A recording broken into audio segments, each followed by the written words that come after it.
Hello students, कैसे हैं आप सब। मैं विवेक मिश्रा, आपका फिजिक्स टीचर, और हम पढ़ रहे हैं क्लास 12th की फिजिक्स का तीसरा चैप्टर। तो आज से हम शुरू करने जा रहे हैं unit second, chapter third. Okay, हमारी यूनिट का नाम है क्या? करंट इलेक्ट्रिसिटी, और यही हमारे चैप्टर का भी नाम है। ठीक है स्टूडेंट्स, तो अभी तक हमने पहला दूसरा चैप्टर पढ़ लिया, और पहले दूसरे चैप्टर में हमने एक कॉमन सी बात देखी कि वहाँ पे चार्ज किस पोजीशन में था? In rest. ठीक है, हम क्या पढ़ रहे थे? इलेक्ट्रोस्टैटिक। ठीक है, व्हेन चार्जेस इन रेस्ट। अब यहाँ पे हम सेकेंड यूनिट के थर्ड चैप्टर में देखेंगे कि चार्ज किस कंडीशन में होगा? In motion. ठीक है स्टूडेंट्स, ये हमारे क्लास 10th के चैप्टर फर्स्ट से रिलेटेड टॉपिक है। ठीक है, तो अगर आप क्लास 10th में हैं तब भी इस वीडियो का यूज कर सकते हैं। क्लास 10th में भी पहला टॉपिक क्या हमारा? इलेक्ट्रिक चार्जेस के बाद इलेक्ट्रिक करंट ही है। ओके, तो यहाँ पे हमारा ये जो करंट इलेक्ट्रिसिटी है, इसके बारे में इसकी एक्चुअल डिफिनेशन अगर हम जानना चाहें तो होगा to study about two charges who are in rest are which are in motion. Sorry, to study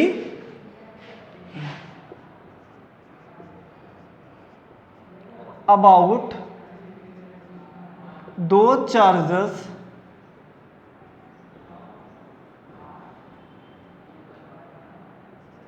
who are in motion। मतलब पूरे के पूरे चैप्टर में हम देखेंगे कि चार्ज हमेशा मूविंग कंडीशन में होगा, मूव कर रहा होगा। ठीक है, पूरे के पूरे चैप्टर में, पूरी की पूरी यूनिट में क्या देखेंगे कि चार्ज किस कंडीशन में होगा? मूविंग कंडीशन में होगा। मतलब यहाँ पे हम देखेंगे कि इलेक्ट्रिक करंट क्या होता है, इलेक्ट्रिक करंट कितने टाइप का होता है, ओम्स लॉ के बारे में पढ़ेंगे, ओमिक सर्किट के बारे में पढ़ेंगे, फिर रेजिस्टेंस देखेंगे, रेजिस्टेंस के कौन कौन से फैक्टर रेजिस्टेंस को अफेक्ट करते हैं उनके बारे में पढ़ेंगे, फिर अदर मोटर वगैरह। ठीक है, तो कहने का मतलब इस पूरे के पूरे चैप्टर में हम जहाँ भी देखेंगे तो चार्ज हर जगह पे किस कंडीशन में होगा? In motion. ओके स्टूडेंट्स, तो आइए हम अपना पहला टॉपिक शुरू करने जा रहे हैं, इलेक्ट्रिक करंट। एक सिंपल सी डिफिनेशन मैं आपको बताऊंगा इलेक्ट्रिक करंट की, कि the flow of charge per unit time. Current means charge का फ्लो करना। अगर ये कोई सरफेस है तो चार्ज इस पर फ्लो करते हुए एक पॉइंट से दूसरे पॉइंट तक पहुंच जाती है, कुछ टाइम पीरियड में जाती है कि नहीं। एक वायर पे जैसे आपने स्विच ऑन किया, करंट पे इलेक्ट्रॉन फ्लो करने लगे, मतलब चार्ज फ्लो करते करते करते करते सेकेंड यूनिट तक पहुंच जाता है बहुत तेजी से। ठीक है, कहने का मतलब उस पर कुछ ना कुछ चीज़ें तो फ्लो हो रही हैं। वो फ्लो होने वाली चीज़ क्या है? इलेक्ट्रॉन। तो एक्चुअल में जो चार्ज फ्लो कर रहा है वो किस फॉर्म में कर रहा है? इलेक्ट्रॉन के फॉर्म में। तो इसकी अगर हम डिफिनेशन देखें तो होगी flow of charge per unit time is called current, electric current. Okay students, clear है इतनी चीज? अब फ्लो क्या कर रहा है? चार्ज, और कुछ टाइम पीरियड में कर रहा है, पर यूनिट टाइम। मींस अगर हम इलेक्ट्रिक करंट का फार्मूला देखें तो electric current is equal to होगा चार्ज, और चार्ज मोशन में होंगे, याद रखिएगा, अपॉन टाइम। ओके स्टूडेंट्स, इसको हम डिनोट करते हैं आई से। ठीक है, चार्ज को करते हैं क्यू से और टाइम को करते हैं टी से। I is equal to Q upon T, इसका फार्मूला बन गया।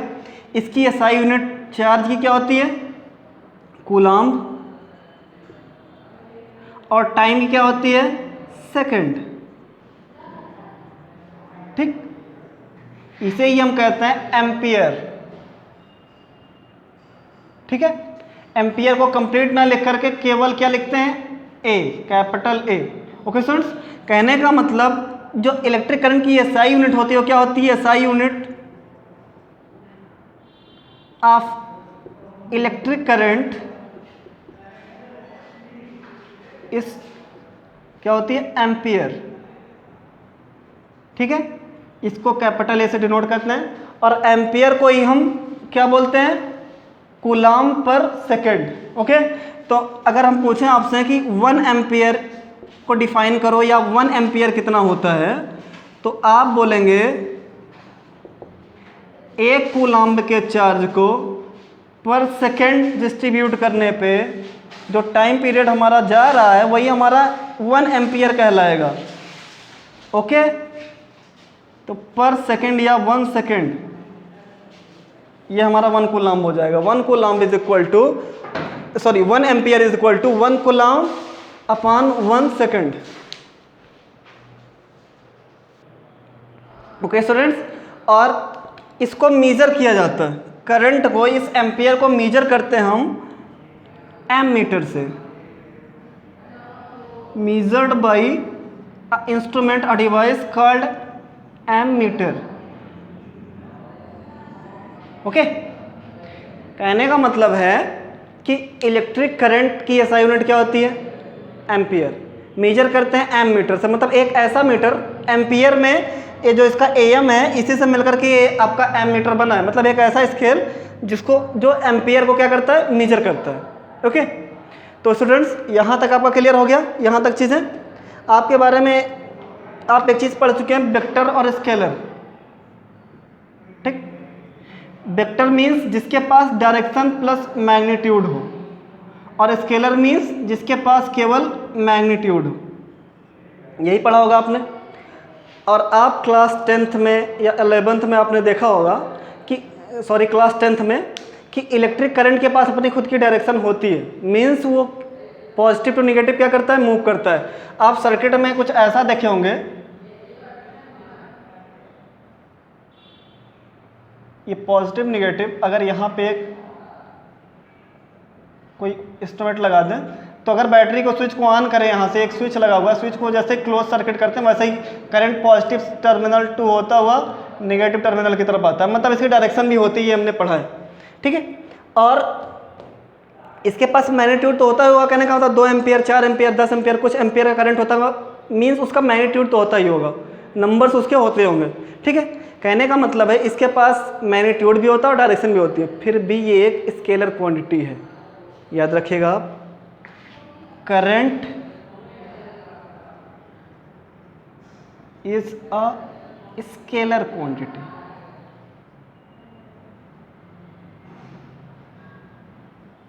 क्योंकि ये वेक्टर लॉ को फॉलो नहीं करता। किस तरीके से?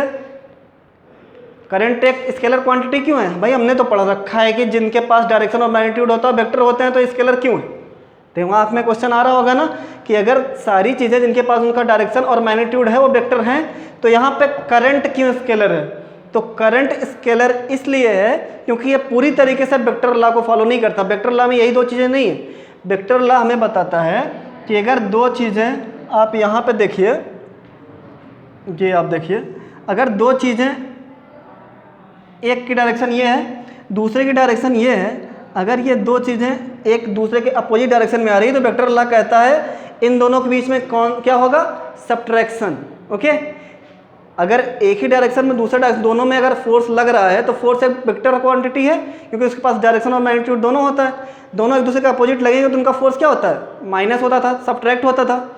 यहाँ पे अगर एक तरफ से I1 आ रहा है एक करंट, दूसरी तरफ से I2 आ रहा है दूसरा करंट, और इनको एक किसी थर्ड वायर से जो ऐड कर दिया जाए, तो इनका जो करंट की डायरेक्शन होगी कुछ ये होगी, और अगर ये I3 होगा तो I3 इज इक्वल टू होगा I1 प्लस I2।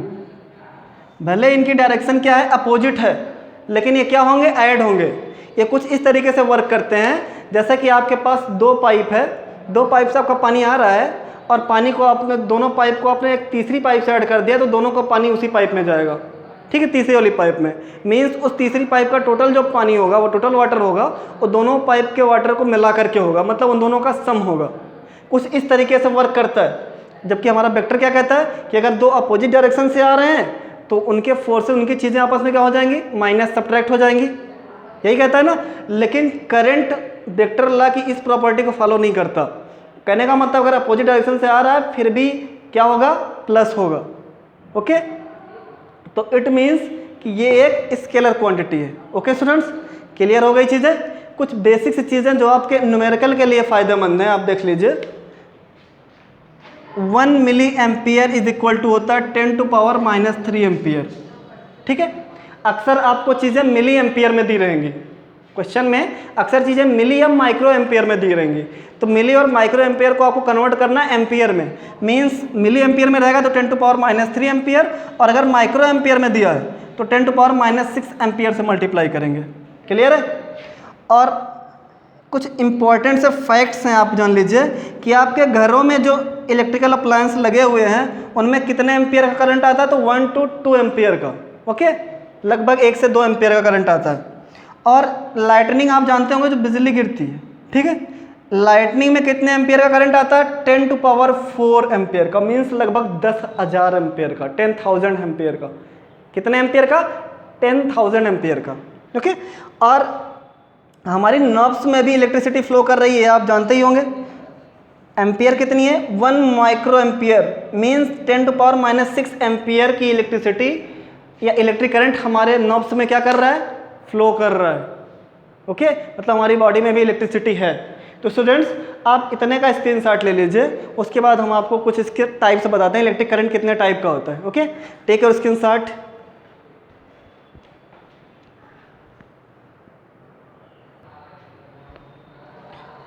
हाँ, तो स्टूडेंट्स यहाँ पे हम देख रहे हैं types of electric current, means electric current कितने टाइप का होता है। तो इलेक्ट्रिक करंट कितने टाइप का होता है? 2 टाइप का। आपने 10th में भी देखा होगा, alternating current and direct current, means AC and DC। वहाँ पे आपने AC जनरेटर और DC जनरेटर के बारे में भी देखा होगा, ठीक है। तो यहाँ पे हम देख लेते हैं अल्टरनेटिंग करंट होता क्या है। whose magnitude changes continuously but direction changes periodically is known as AC, ठीक है। मीन्स अगर हम एक आपको क्वाड्रेंट पे शो करवाएं, ठीक, ये अगर आपके लिए हम बोल दें करंट है, ठीक है, ये वर्टिकल लाइन करंट है और ये हॉरिजॉन्टल लाइन जो है आपके लिए टाइम का वर्क कर रहा है, ठीक है। तो इस पर AC किस तरीके से वर्क करेगा, कुछ ओरिजिन पॉइंट्स निकलेगा और ये ऊपर जाके मैक्सिमम पॉइंट तक जाके फिर से डाउन होगा, फिर से पीरियडिकली ऊपर जाएगा, नीचे आएगा, ऊपर जाएगा, नीचे आएगा, कुछ इस तरीके से मूव करेगा। मीन्स ये इसकी मैक्सिमम स्ट्रेंथ होगी, मैक्सिमम मैग्नीट्यूड होगा। ये I1 समझ लो, इसका क्या होगा, मैक्सिमम मैग्नीट्यूड होगा, ठीक है। कहने का मतलब अल्टरनेटिंग करंट में एक बार करंट क्या होता है, थोड़ा सा धीमे से तेज़ होता है, फिर धीरे धीरे क्या होता है, कम होने लगता है। मतलब मैग्नीट्यूड उसका एक बार ज़्यादा होता है, एक बार कम होता है। मीन्स आप अगर कभी भी किसी को इलेक्ट्रिक शॉक लगा होगा, उसने टच किया होगा तो लगा होगा जैसे हल्का सा झटका दे रहा है बाहर की तरफ, मीन्स फ्रिक्वेंसी वाइब्रेट हुआ होगा हल्का सा, कुछ ऐसा ही होता है ना। क्योंकि हमारे यहाँ हमारे घरों में जो पावर सप्लाई की जाती है, जो इलेक्ट्रिक सप्लाई है, वो किस टाइप की है, AC, means alternative current flow हो रहा है। ओके स्टूडेंट्स, तो यहाँ पे आपने अगर 9th या 11th में साउंड पढ़ा होगा, साउंड वाला चैप्टर, तो वहाँ पे आपने देखा होगा कुछ ये वेव्स की तरफ फ्लो कर रहा है। मीन्स इसका क्या हो रहा है, एक ऑक्सीलेशन हो रहा है, वाइब्रेशन, यहाँ से यहाँ तक एक वाइब्रेशन कंप्लीट हो रहा है। और आपको इसकी फ्रिक्वेंसी पता है अल्टरनेटिंग करंट की, मतलब अपने यहाँ किस फ्रिक्वेंसी की लाइट या किस फ्रिक्वेंसी की इलेक्ट्रिकल अप्लायंस आते हैं, तो 50 हर्ट्ज। किस फ्रिक्वेंसी की, 50 हर्ट्ज। आप कोई भी इलेक्ट्रिकल अप्लायंस लीजिए तो उसमें मोस्टली हर्ट्ज जो लिखा होगा 50 हर्ट्ज लिखा होगा, मतलब उसकी जो फ्रिक्वेंसी होगी उस ऑब्जेक्ट की कितनी होगी, 50 हर्ट्ज। और पोटेंशियल कितना होता है, पोटेंशियल डिफरेंस 220 वोल्ट। वो 440 वोल्ट एक्चुअल में होता नहीं है, 220 वोल्ट मैक्सिमम पोटेंशियल अपने यहाँ पावर सप्लाई होती है। ओके, कहने का मतलब है फ्रिक्वेंसी कितनी होती है, 50 हर्ट्ज की, और पोटेंशियल डिफरेंस कितने का है, 220 वोल्ट। अपने यहाँ डोमेस्टिक सर्किट में यही सब यूज होता है, पावर सप्लाई, ऐसी ही पावर सप्लाई होती है। मीन्स अगर आप एक नॉर्मली समझ लीजिए कोई फ़ोन लिए, ठीक है, उस फ़ोन के चार्जर में अगर उसने 50 हर्ट्ज और 220 वोल्ट के हिसाब से उसने सेट करके रखा है तो अपने यहाँ आसानी से वर्क करेगा वो। लेकिन आप विदेशों से अगर बाहर दूसरे देश से कोई फ़ोन लेके आते हैं, उसका चार्जर लेके आते हैं, ठीक है, तो उस पर हो सकता है वहाँ की पावर सप्लाई दूसरे तरीके से 50 हर्ट्ज की, जहाँ जैसे अमेरिका में 60 हर्ट्ज की है, ठीक है। तो यहाँ लाने के बाद ये चार्जर्स के ख़राब होने के चांसेस ज़्यादा हो जाते हैं। ओके, क्योंकि इनकी फ्रिक्वेंसी क्या है, मोर देन 50, मतलब इंडियन जो डोमेस्टिक सर्किट में जो पावर सप्लाई होती है उनसे इनकी फ्रिक्वेंसी ज़्यादा है, तो इनके ख़राब होने के चांसेस क्या होते हैं, ज़्यादा होते हैं। इसलिए मैन्युफैक्चर आजकल मोस्टली चीज़ें डोमेस्टिक लेवल पे हो रही हैं, मतलब सब कुछ तो वहाँ से बन के आएगा, लेकिन उनका मैन्युफैक्चर वहाँ पे किस टाइप की पावर सप्लाई होगी, कितना फ्रिक्वेंसी होगी, कितना पोटेंशियल डिफरेंस होगा, सब कुछ उस स्पेशल कंट्री के लोग तय करते हैं। ओके, तो ये हमारा हो गया क्या, अल्टरनेटिंग करंट। यहाँ पे आप देख रहे हैं ये पीरियडिकली किस तरीके से मूव कर रहा है, मतलब एक बार अप हुआ फिर डाउन हुआ फिर अप हुआ डाउन हुआ। तो आप डिफिनेशन इसकी पढ़िए, हुज मैग्नीट्यूड चेंजेस कंटिन्यूअसली, जिसका मैग्नीट्यूड एक बार देख रहे हैं नीचे से ऊपर जा रहा है मतलब बढ़ रहा है, फिर धीरे धीरे ऊपर से नीचे आ रहा है मतलब घट रहा है। तो मैग्नीट्यूड लगातार क्या हो रहा है, चेंज हो रहा है, ठीक है। और डायरेक्शन भी एक बार इस हॉरिजॉन्टल लाइन के अप है एक बार डाउन है, मतलब डायरेक्शन भी लगातार क्या होता है, पीरियडिकली चेंज हो रही है। ओके, इसी को हम क्या कहते हैं, alternating current. Okay students, direct current क्या होता है, whose magnitude and direction remain same, means अगर ये मान लेते हैं कोई हम यहाँ पे करंट फ्लो करवा रहे हैं इस पॉइंट पे, ठीक है, तो अगर इनिशियल पॉइंट ये था तो इसी पॉइंट पे ये करंट फ्लो होता चला जाएगा, ठीक है। करंट नहीं चेंज होगा, टाइम के साथ साथ करंट सेम रहेगा, ठीक है। करंट और करंट की डायरेक्शन दोनों क्या रहेंगी, सेम रहेंगे। टाइम ज़्यादा होता जाएगा, मतलब टाइम के साथ साथ ये क्या होगा, एक ही डायरेक्शन में बढ़ता चला जाएगा। एक ग्राफ कुछ इस तरीके से, यहाँ पे ये दिखा रहा है कि करंट हमारा क्या है, कांस्टेंट है, और उसकी डायरेक्शन भी क्या है, कांस्टेंट है। डीसी में मोस्टली हम लोगों के एग्जाम्पल जो होते हैं बैटरीज वगैरह, बैटरी जनरेटर, ये सब एक ही डायरेक्शन में मोस्टली जो डीसी जनरेटर होता है या बैटरी होती है, मोबाइल फ़ोन की बैटरी एक ही डायरेक्शन में पावर सप्लाई करती है, ठीक है, कंटिन्यूअस फॉर्म में। अब इसका आप एक बेसिक सा एग्जांपल आपको अगर मैं दिखाऊं, फ़ोन में आपके पास मोबाइल फ़ोन होगा, आप मोबाइल फ़ोन का जो एडाप्टर होता है उसको निकाल करके, एडाप्टर को निकाल करके 2 वायर अगर आप उसमें लगाएं, स्विच में जो सर्किट है उसमें आप इनपुट कराएं, उसके बाद स्विच को ऑन करें, तो आप देखेंगे आपका फ़ोन चार्ज नहीं होगा। मीन्स पावर सप्लाई किसकी हो रही है, एसी की। हमारे घरों में पावर किसका आ रहा है, किस चीज़ की इलेक्ट्रिसिटी आ रही है, अल्टरनेटिंग करंट आ रहा है, ठीक है। और उसको चाहिए क्या, एक तरीके से डीसी, बैटरी लगी हुई है ना, तो उसका जो एडाप्टर होता है वो क्या करता है, उसका वर्क होता है, एडाप्टर को हम क्या कहते हैं, रेक्टिफायर, ठीक है। फ़ोन का जो एडाप्टर जिसको बोलते हैं उसका नाम होता है एक्चुअल में रेक्टिफायर। वो एसी को डीसी में कन्वर्ट कर देता है, मतलब जो अपने यहाँ की पावर सप्लाई एसी है उसको कन्वर्ट कर देगा डीसी में, फिर उससे वो फ़ोन चार्ज हो जाएगा, बैटरी चार्ज हो जाएगी, फिर वर्क करने लगेगा। बैटरी जब वर्क करेगी तो डीसी से वैसे करेगी, ठीक है। अब उसके बाद उसमें एक ट्रांसफार्मर लगा होगा, ठीक है। ट्रांसफार्मर लगभग मोस्टली इलेक्ट्रिकल अप्लायंस में लगा होता है। उसका मेन वर्क क्या होता है, 220 पोटेंशियल डिफरेंस, मोस्टली अपने लोग यहाँ पावर सप्लाई होती है ना कितनी, 220 वोल्ट की, और मिनिमम 200 वोल्ट चाहिए, कुछ स्पेशल वोल्ट चाहिए, तो उसके लिए ट्रांसफार्मर लगाया जाता है जो पोटेंशियल डिफरेंस को क्या करता है, कंट्रोल करता है, जितना चाहिए उतना ही उसको पुट करता है। ओके, अब अक्सर लोगों के यहाँ इन्वर्टर लगे होंगे। इन्वर्टर में आप देखेंगे बैटरी एक लगी होती है जो डीसी का वर्क करती है, मतलब किस टाइप का करंट फ्लो होता है, डायरेक्ट करंट। और जो पावर सप्लाई है ये एसी, अपने यहाँ जो पावर सप्लाई होती है डोमेस्टिक लेवल पे कैसी होती है, एसी, अल्टरनेटिव करंट फ्लो होता है। तो अगर लाइट नहीं है, ये वर्क कर रहा है, तो ये इन्वर्टर को कौन सा करंट देगा, डीसी, इसको देगा डीसी। ये इन्वर्टर एक तरीके का कन्वर्टर है जो डीसी को कन्वर्ट कर देगा एसी में, मतलब इसका वर्क दो है, एक डीसी टू एसी कन्वर्ट कर देता है। कहने का मतलब जब बैटरी से इन्वर्टर को करंट दिया जाता है तो करंट इस अपने यहाँ की जो पावर सप्लाई है उसमें जब कन्वर्ट करता है तो डीसी से एसी में कन्वर्ट कर देता है। और जब इट मीन्स कि ये वर्क होने लगता है, जब बैटरी को हमको चार्ज करना होता है तो यही इन्वर्टर यहाँ से एसी लेता है पावर सप्लाई से और उसको चेंज कर देता है डीसी में, एसी टू डीसी। मतलब ये दोनों टाइप का कन्वर्टर है, दोनों कन्वर्ट कर देता है, पावर सप्लाई से एसी लेता है और बैटरी को डीसी देता है। तो इस इन्वर्टर का काम होता है एसी को डीसी में कन्वर्ट करना और डीसी को एसी में कन्वर्ट करना। ओके स्टूडेंट्स, तो आज का ये वीडियो हो गया। आज की वीडियो हमने देखा कि करंट इलेक्ट्रिसिटी क्या है, उसमें इलेक्ट्रिक करंट क्या होता है, उसके बाद टाइप ऑफ इलेक्ट्रिक करंट कितने हैं, मोस्टली हमने दोनों टाइप देख लिए, उसके कुछ बेसिक से एग्जांपल मैंने आपको बता दिए। तो दोस्तों, अगर आपको हमारा वीडियो समझ में आ गया हो तो वीडियो को लाइक ज़रूर करें, और अगर आपने अभी तक हमारा चैनल सब्सक्राइब नहीं किया है तो चैनल को सब्सक्राइब करें, जिससे कि आगे के वीडियो अब तक मैं आसानी से प्रोवाइड करवा सकूँ। तो मिलते हैं अपने अगले वीडियो में एक नए टॉपिक के साथ, तब तक के लिए have a great day, thank you.